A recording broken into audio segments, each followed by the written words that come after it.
Welcome. Today we are diving into one of the most ancient and profound texts ever written, the Book of Job.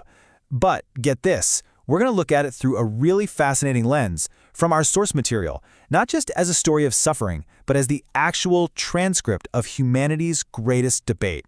Okay, let's jump right in. You know, at the very heart of this ancient book is a question that just echoes through all of human history. It's a question we've all asked ourselves at some point.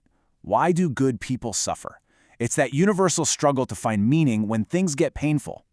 And what's so cool about the source we're looking at today is that it argues the book of Job isn't just wrestling with this question, it's actually presenting a meticulously recorded debate, a formal intellectual and spiritual quest for truth that tackles this whole issue head-on.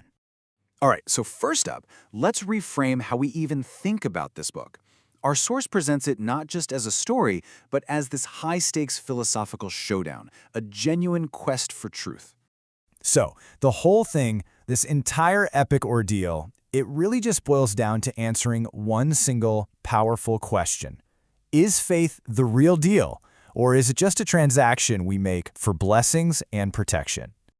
Now, to really get what's happening on Earth, you actually have to look up, way up, to a confrontation happening in the heavens. Our source argues that all of Job's suffering is the direct result of a cosmic wager. And this is where you see this really brilliant two-tiered structure, right? So up in heaven, you've got God and Satan debating the very nature of human faith. Meanwhile, down on earth, Job and his friends, who are completely in the dark about this wager, are grappling with the immediate, painful reality of suffering. The earthly debate is a direct fallout from the heavenly one. And this is Satan's whole argument, his challenge to God. He basically insists that human righteousness is totally self-serving. It's a really cynical, transactional view of faith, and God takes him up on the challenge to prove him wrong. And just like that, Job, who is supposedly the most righteous guy on the planet, becomes the unwitting subject of this cosmic test. He has no idea why he's suffering. He doesn't know about the wager. All he knows is his incredible pain, and that's what sets the stage for the raw, honest, and agonizing debate with his friends. All right, so let's meet the debaters. Because according to our source, this wasn't just a casual chat between friends. Oh no.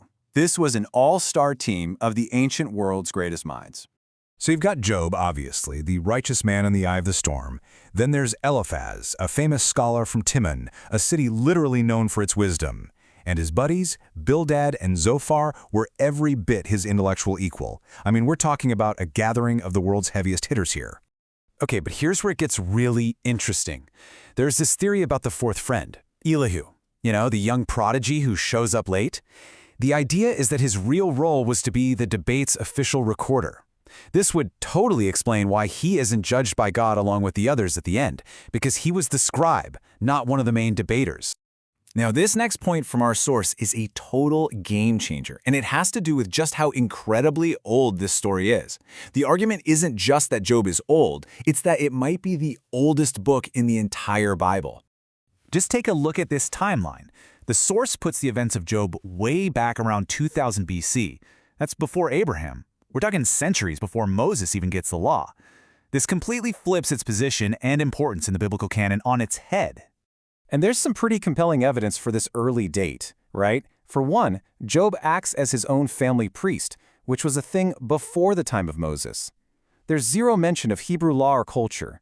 Job's super long life, it fits right in with how long the patriarchs lived.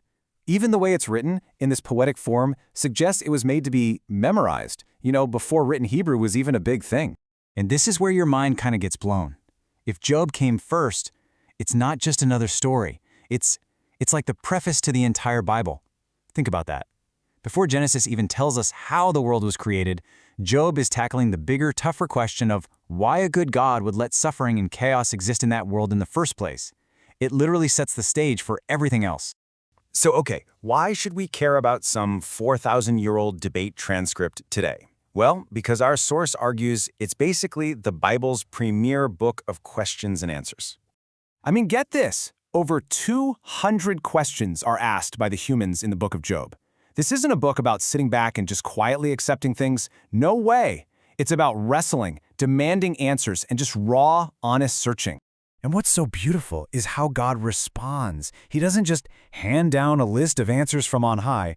Instead, he engages. He asks over 80 of his own questions in response.